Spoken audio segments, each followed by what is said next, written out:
दोस्तों एक breaking news आ रही है। पता लगा है कि इंडिया में वेस्ट बंगाल में एक डेडली वायरस का आउटब्रेक हुआ है जिसका नाम निपा वायरस है।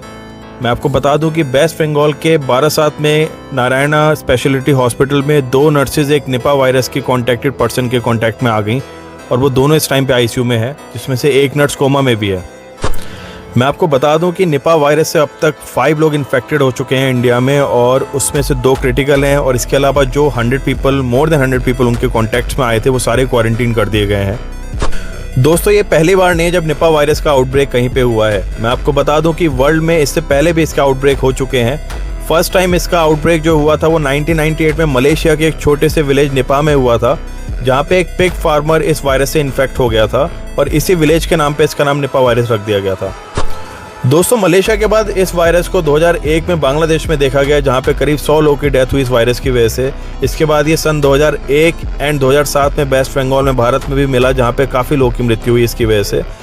दोस्तों ये वायरस फ्रूट बैट्स से आता है। फ्रूट बैट्स का जो ब्लड होता है, सलाइवा होता है, यूरिन होता है, अगर वो किसी भी पिग के अंदर चला जाए तो पिग टू पिग कंटामिनेशन होने से आउटब्रेक हो सकता है। बाकी जो हमारे फ्रूट्स के ट्री होते हैं उस पे जाके बैट्स बैठते हैं, तो उनका सलाइवा, यूरिन या फिर ब्लड अगर किसी फ्रूट पे लग जाए या फिर वो उसको थोड़ा सा खा लें, उसके बाद फिर अगर वो ह्यूमंस खा रहे हैं तो भी ह्यूमन टू ह्यूमन कंटामिनेशन होता है, आउटब्रेक होता है। इसके अलावा जो डेट पाम ट्री होता है उस पर बहुत सारे बैट्स बैठते हैं, तो जो डेट होती है अगर उस पर थोड़ा सा भी उनका सलाइवा, ब्लड या फिर यूरिन लग जाता है तो भी वो ह्यूमन के अंदर जा सकता है, ह्यूमन टू ह्यूमन कंटामिनेशन और फिर आउटब्रेक उससे हो सकता है। मैं आपको बता दूं इस वायरस का मोर्टेलिटी रेट ऑलमोस्ट 50 to 75% है। इसका मतलब ये है कि अगर 4 लोग इस वायरस से कंटेमिनेट होते हैं तो उनमें से 2 से 3 लोगों की मृत्यु होना निश्चित है।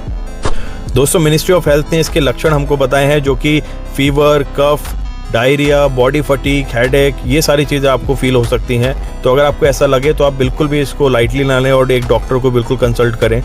दोस्तों वैसे तो ये वायरस कोविड-19 के कंपैरिजन में थोड़ा स्लोली स्प्रेड करता है, इसलिए हमको इतना पैनिक करने की ज़रूरत नहीं है, बट फिर भी एज प्रिकॉशन जो मिनिस्ट्री ऑफ हेल्थ ने हमको गाइडलाइंस दी हैं उसके तौर पर हमको डूज एंड डोंट्स को फॉलो करना चाहिए एज प्रिकॉशंस। अगर आप कोई फ्रूट्स बाहर से मार्केट से लेके आ रहे हैं खाने के लिए, उसको धोकर खाएँ। जो आप घर पर पानी पी रहे हैं उसको आप गर्म करके पिएँ। अगर आप बाहर से आ रहे हैं कहीं से घूम के तो अपने हैंड्स को वॉश करें, उनको सैनिटाइज करें। अगर आसपास आपको कोई भी व्यक्ति बीमार दिख रहा है तो उससे थोड़ा सा दूरी बना के रखें एज प्रिकॉशंस। इसके साथ साथ अगर कोई स्ट्रे एनिमल आपको बीमार दिख रहा है तो उससे भी कांटेक्ट में ना आए, जिससे कि ये वायरस आप तक ना पहुंच पाए और आप स्प्रेड से बच जाएं। दोस्तों वैसे तो ये आउटब्रेक अभी वेस्ट बंगाल में हुआ है और उससे बाहर नहीं गया है, लेकिन एज प्रिकॉशंस हमको बिल्कुल ministry of health and family welfare की गाइडलाइंस को फॉलो करना चाहिए, जिससे आउटब्रेक इंडिया में आगे और ना फैले। और आप और हम ही मिलकर इसको रोक सकते हैं अगर हम सारी चीज़ों को फॉलो करेंगे, बहुत ही प्रिकॉशनरी मेजर को देखते हुए।